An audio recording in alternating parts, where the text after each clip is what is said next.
Hello friends, સ્વાગત છે તમારું ચેનલમાં। તો આજે આપણે બનાવીશું ચીઝ બટર મસાલા। તો એકદમ રેસ્ટોરન્ટ જેવું ચીઝ બટર મસાલા બનાવવા માટે પહેલાં આપણે ગ્રેવી બનાવી લઈશું। તો એક કડાઈમાં મેં 1 ચમચી બટર અને 1 ચમચી તેલ ઉમેર્યું છે અને હવે આપણે સૂકા મસાલા ઉમેરવાના છે। તો 1 તજનો ટુકડો, 2 લવિંગ અને 2 મરી ઉમેર્યા છે। સૂકા મસાલાને સાતળી લઈશું અને બહુ વધારે નથી સાતળવાના, હલકા એવા સાતળી લઈશું અને હવે આપણે લસણની કળી ઉમેરવાની છે। તો લસણ આ રીતે આપણે આખી કળી જ ઉમેરવાની છે, કાપીને નથી ઉમેરવાની અને લસણને પણ સાતળી લઈશું। તો લસણ સતળાઈ ગયું છે અને હવે આપણે લીલું મરચું અને આદું ઉમેરવાનું છે। તો તીખાશ તમે તમારા ટેસ્ટ મુજબ લઈ શકો છો। મેં 1 લીલા મરચાંને આ રીતે કાપીને ઉમેર્યું છે। આદું અને મરચાંને સાતળી લઈશું। સાથે 2 મીડિયમ સાઇઝની ડુંગળી ઉમેરવાની છે। તો ડુંગળીને મેં આ રીતે ઊભી સ્લાઇસમાં કાપી લીધી છે અને ડુંગળી આપણે સાતળી લઈશું। તો ડુંગળી આપણે સોફ્ટ થાય ત્યાં સુધી આ રીતે ચલાવતા રહીશું અને ડુંગળી બળી ન જાય એ વાતનું પણ ધ્યાન રાખવાનું છે। હલકો એવો ગુલાબી કલર થાય ત્યાં સુધી આપણે સાતળી લઈશું। તો તમે જોઈ શકો છો કે આ રીતે ડુંગળીનો કલર પણ ચેન્જ થઈ ગયો છે અને ડુંગળી સોફ્ટ પણ થઈ ગઈ છે। તો હવે આપણે ટમેટાં મિક્સ કરીશું। તો ટમેટાં મેં 6 લીધા છે। મોટાભાગે ડુંગળી અને ટમેટાનું માપ ગ્રેવીમાં સરખું હોય છે, પણ આપણે ટમેટાં અહીંયા વધારે લેવાના છે। 2 ડુંગળી સાથે 6 ટમેટાં લઈશું અને ટમેટાને પણ આ રીતે મોટા ટુકડામાં કાપીને ઉમેર્યા છે। ટમેટાં જલ્દી કૂક થઈ જાય તે માટે આપણે સ્વાદ પ્રમાણે મીઠું ઉમેરશું અને આ રીતે મિક્સ કરી લઈશું। તો હવે આપણે મસાલા મિક્સ કરી લઈશું। તો મસાલામાં અડધી ચમચી હળદર પાવડર, અડધી ચમચી કાશ્મીરી લાલ મરચું પાવડર, અડધી ચમચી ધાણા જીરું પાવડર અને 1 ચમચી કસૂરી મેથી। કસૂરી મેથીને મેં શેકીને આ રીતે પાવડર બનાવી લીધો છે। કસૂરી મેથીનો સ્વાદ ખૂબ જ સરસ આવશે અને આ રીતે મેં ડાળખા લીધા છે ધાણાના, તો એ પણ ઉમેરવાના છે। તમે જરૂરથી ઉમેરજો, ગ્રેવીમાં સરસ એવો સ્વાદ આવશે અને થોડી વાર માટે મીડિયમ ગેસની ફ્લેમ ઉપર સાતળી લઈશું।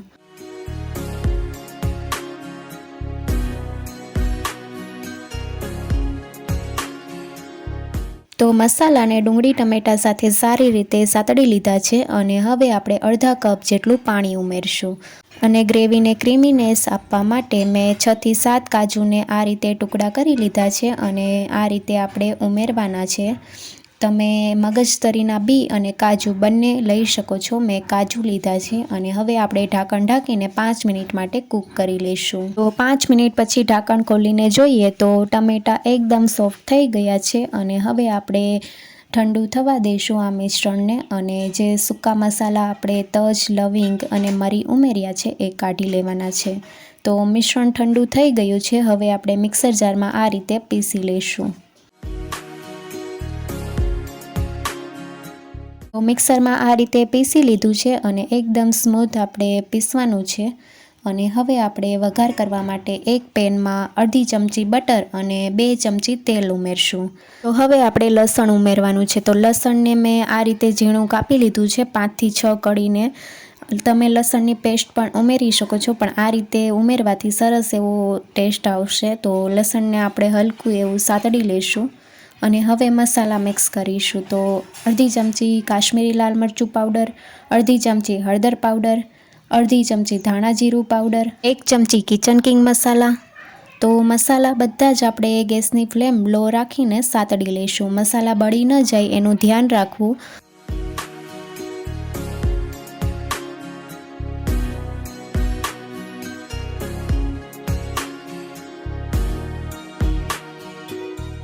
મસાલા સરસ એવા સતળાઈ ગયા છે અને તમે જોઈ શકો છો કે આ રીતે બટર અને તેલ છૂટું પડવા લાગ્યું છે। તો હવે આપણે ગ્રેવી ઉમેરશું અને ગ્રેવીને પણ મિક્સ કરી લઈશું।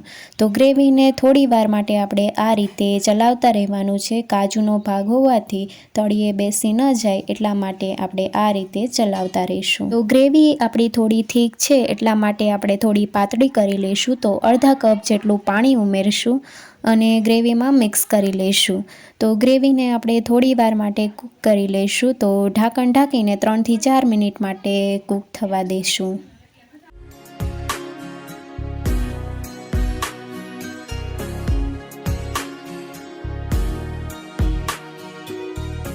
તો ઢાંકણ ખોલીને જોઈએ તો 4 મિનિટ જેવું થયું છે અને આ રીતે બટર છૂટું પડવા લાગ્યું છે.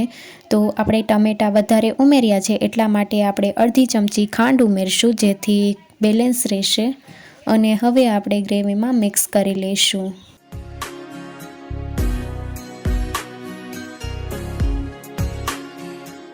ગ્રેવી સરસ એવી કૂક થઈ ગઈ છે અને હવે મેં અડધી ચમચી બટર ઉમેર્યું છે.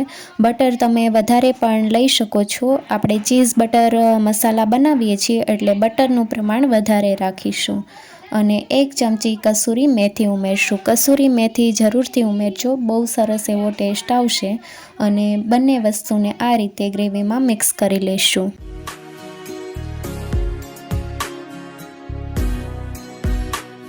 તો ચીઝ બટર મસાલા માટે ગ્રેવી તૈયાર થઈ ગઈ છે અને ગ્રેવી ઉપર આ રીતે બટર અને તેલ છૂટું પડવા લાગ્યું છે. બટરથી સરસ એવી શાઇન આવે છે ગ્રેવીમાં. હવે 1 ચમચી ઘરની મલાઈ ઉમેરી છે. તમે મલાઈની જગ્યાએ ફ્રેશ ક્રીમ પણ ઉમેરી શકો છો. અને હવે કોથમીરના પાન ઉમેરીને ગ્રેવીમાં મિક્સ કરી લઈશું.